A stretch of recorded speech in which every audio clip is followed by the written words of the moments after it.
alegro mucho. Básicamente, todo esto empezó en Columbia University. Como podrán notar, yo soy latina, ¿verdad? Yo fui a Estados Unidos hace 20 años y llegué como madre soltera con 3 hijos, divorciada, a Estados Unidos, a empezar. ¿Ya? Y cuando uno va así, hay muchos desafíos. Y estos desafíos te hacen crecer como persona. Y de estos desafíos salió la metodología mía. ¿Ya? Ahora soy doctora. Entonces se hacen investigaciones acerca de este crecimiento en las personas con respecto a su liderazgo. Esto está en inglés, viene en español, por favor. Básicamente, voy a hacer la presentación primero acerca de cómo esta metodología se ha implementado en Columbia University, donde también soy profesora. Y al igual como estoy ahora aquí de profesora en la Universidad Técnica del Norte, quiero hacerlo con los estudiantes, de la misma forma como lo hice allá en Estados Unidos con los estudiantes.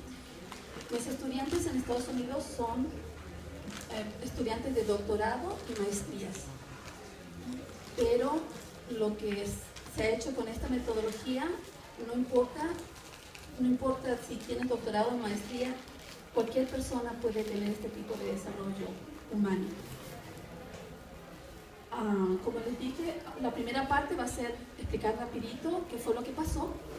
La segunda parte voy a explicar aplicando esta metodología en una corporación aquí en el Ecuador.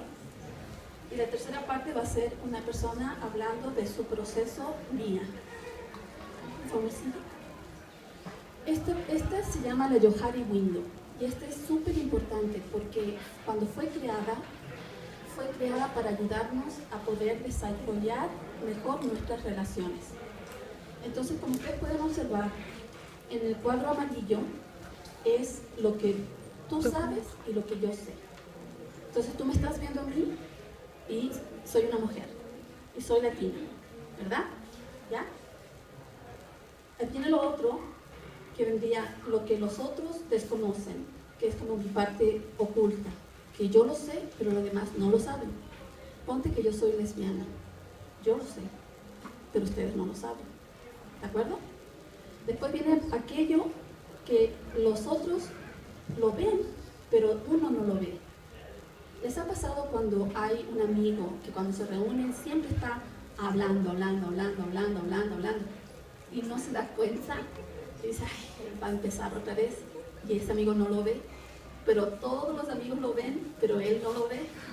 Ya, eso es la parte ciega, ¿de acuerdo?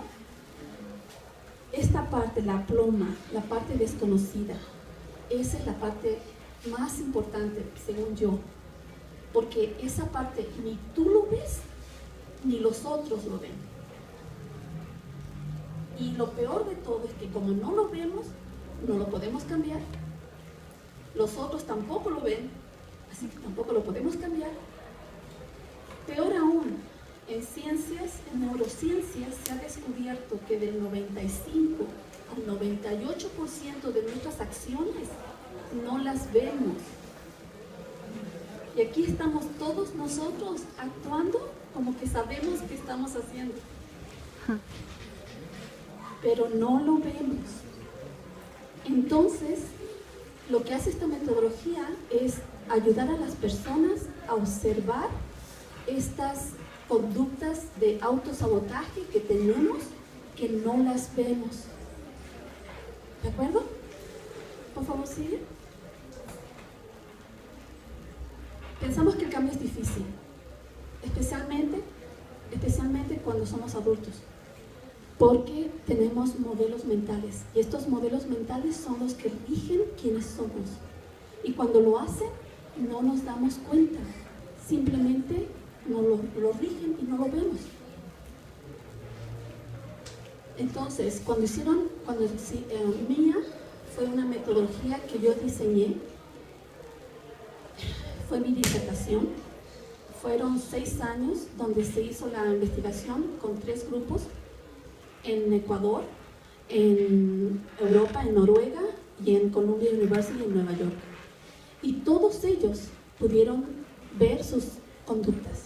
O sea que no importa si eres verde, rojo o blanco, no importa si eres mujer o hombre, no importa si tienes plata o no, no importa si estás en Noruega o en Ecuador, todos cambiaron. Y eso en mi disertación fue súper difícil porque es algo que esto no existe. Imagínate yo ahí con ese panel de profesores americanos cuestionándome y cómo probar lo que yo estaba diciendo. Y lo pude lograr, ¿no? Por favor. Aquí ustedes pueden ver el movimiento. Este es el análisis cuantitativo de la experiencia. Entonces ustedes pueden ver cómo hay estudiantes que resistieron. Ellos son los que están abajo. Los que están en la línea sí son estudiantes que no les daba la gana de hacer la metodología, porque estaban muy ocupados, porque eran expertos, porque sabían todo. Sí, actitudes así que a veces tenemos, especialmente si estás en Columbia University, ¿verdad? Y tienes mucho éxito de la cosa, porque para entrar ahí es muy difícil. Entonces tenían una actitud de que ellos sabían todo.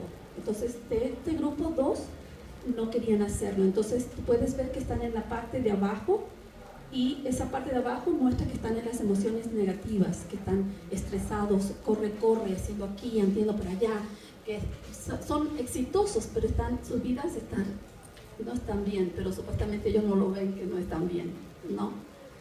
Después, cuando ellos empezaron a ver en la clase que los otros estudiantes estaban hablando acerca de cómo ellos se sentían, entonces ellos empezaron a hacer la metodología y inmediatamente ya pudieron moverse de este plano de estrés, angustia y todo sufrimiento de sobrevivir, se pudieron mover a otro plano.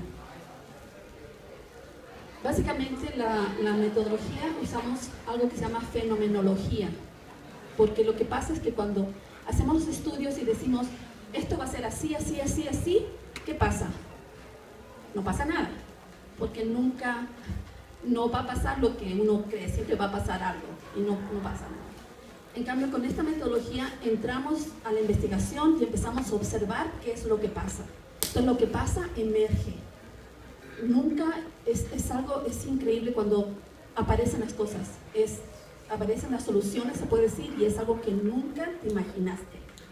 Porque cuando lo puedes ver, estás en otro estado en tu mente. Bueno, esto es una investigación que hacemos acción, estamos acá todos participando y estamos haciendo estudios a medida que hacemos acciones y utilizamos la metodología que se llama MIA. Ahora, cuando yo vine a Ecuador, me puse a trabajar, estas son personas de la empresa eléctrica Quito. Es el gerente general y los 5 gerentes: planificación, comercialización, distribución, generación y administración financiera. Y empecé a hacer la metodología con una corporación. Ahora lo que va a venir son lo que pasó con ellos. Cuando siempre que se hace una investigación, debes pedirle permiso a las personas. Entonces todos tuvieron que firmar que quieren participar. Y de ahí se les hizo un examen para mirar cómo eran antes de empezar. Porque ahora como eres, pero no sabemos cómo eres.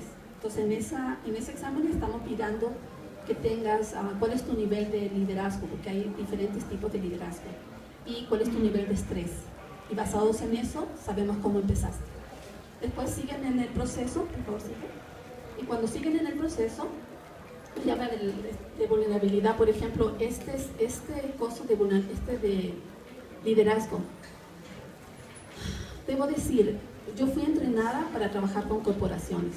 Entonces, por ejemplo, si este examen lo toma una persona, solo para tomar el examen son $500. Sin tomar en cuenta lo que cuesta analizar el examen. ¿Ya? Por eso es que estas cosas no están al alcance de la gente común, porque estas herramientas están diseñadas para las corporaciones, para quien puede realmente pagar por eso. Bueno, eso es simplemente una señal, no se me estrese, estamos bien. Ok, entonces pasa lo siguiente, como ustedes saben, estoy sobre el tiempo. ¿de acuerdo? Entonces, básicamente lo que pasó con los ejecutivos fue bien interesante y fue un desafío grande porque son ingenieros eléctricos. Entonces, cuando son ingenieros, tienen la cabeza, la mente más cuadrada, ¿me entiendes? O sea, números, ¿verdad? Entonces, cuando era un desafío en ese sentido, primero, en el segundo, era porque son expertos, porque si no fueran expertos no serían gerentes, ¿verdad? Son exitosos, entonces no había el temor de que tal vez no quisieran hacer la metodología. Pero todos de ellos resistieron, pero al final pudieron integrarse y pudieron lograr los cambios de liderazgo. Y pasó igual como pasaba con los otros que les mostré, que decían, empezaron por decirte que eran diplomáticos y expertos y cambiaron a ser transformadores y realizadores, ¿no? Entonces se podía medir, se podía ver los cambios y sobre todo ellos como compañía pudieron ver los cambios y estaban sumamente contentos por ello, ¿no? Bueno, entonces ahora esto que hablamos es desde el punto de vista que estamos hablando así, ¿verdad? Ok, estos son los gerentes. Y ahora están los resultados. Sigue, por favor. Entonces, fijan, cuando empezaron, el fallback significa es cómo tú actúas como líder cuando estás en una situación de presión. Entonces, muchos de ellos eran diplomáticos. Y nosotros somos diplomáticos debido a nuestra cultura. Que cuando estamos en una situación, no nos enfrentamos, por ejemplo, que sea un profesor que está llamando la atención, uno se es diplomático. ¿Me entienden? Es parte de la cultura. O en el caso de ellos, el jefe decía algo y ellos se quedaban callados, ¿de acuerdo? Está bien. Pero en cambio después, cuando empezaron en su proceso, pasaron a ser realizadores. Ya no estaban en el diplomático en el sentido de que había un problema y ellos eran capaces de decir lo que había que decir, porque ese era el punto. El punto no es quedarnos callados, el punto es poder decir lo que hay que decir, pero no lo sabemos, ¿de acuerdo? Y así pasó con todos se movieron, había 7 diplomáticos y un impulsivo, y eran expertos, como les decía, y después se volvieron en transformadores, que fueron capaces de poder ver otras cosas que no veían. Ahora puedes seguir nomás. Sí, es lo mismo, está explicando todo y está explicando lo que decían las personas y toda la cosa. Pero para mí lo más importante ahora no es tanto lo que dijeron los gerentes, sino que yo tengo un asistente de investigación. Y yo quiero darle unos minutos a Rubén para que le explique qué fue lo que sucedió cuando él empezó a hacer MIM, para que vean de qué se trata, ¿me entienden? Porque cultura, ¿me entienden, no? Es más la vida, ¿verdad?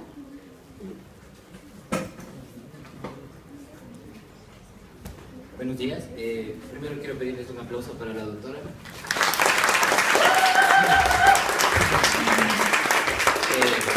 Bueno, básicamente, al iniciar este proceso, uno no está consciente de lo que está pasando. Como dicen, ¿no? El 98% de las personas no se dan cuenta, lo hacen simplemente automáticamente. Pero, por cuestiones de la vida, yo estaba desempleado, había pasado una crisis emocional, muchos factores que hubiesen llevado al fracaso, ¿no? Pero, en esa temporada de crisis, apareció Mariana, a la cual agradezco por haberme permitido participar de este proyecto, ¿no? De esta investigación y de esta implementación de esta metodología.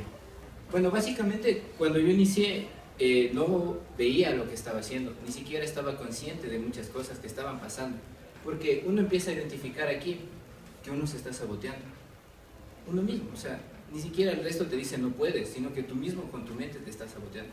Entonces la transformación es más que todo, no física también, pero mentalmente uno empieza a darse cuenta de todas las cosas que están pasando. Entonces en la primera semana cuando inicié era muy resistente, o sea, no lo veía, simplemente empezaba, que ya lo voy a hacer, ya voy a implementar, ya voy a hacer, pero no pasaba nada. En la primera semana era como que no identificaba qué era lo que estaba pasando. Pero en la siguiente semana uno empieza a darse cuenta qué está pasando con uno. O sea, quién es en verdad el que está permitiendo que uno sufra, que uno no tenga dinero, que uno no esté estudiando. Porque yo en ese momento ni siquiera estaba consciente de qué era lo que quería ni cómo iba a hacerlo. Pero quería hacerlo, pero no sabía cómo. Pero empecé a practicar, ¿no? Entonces,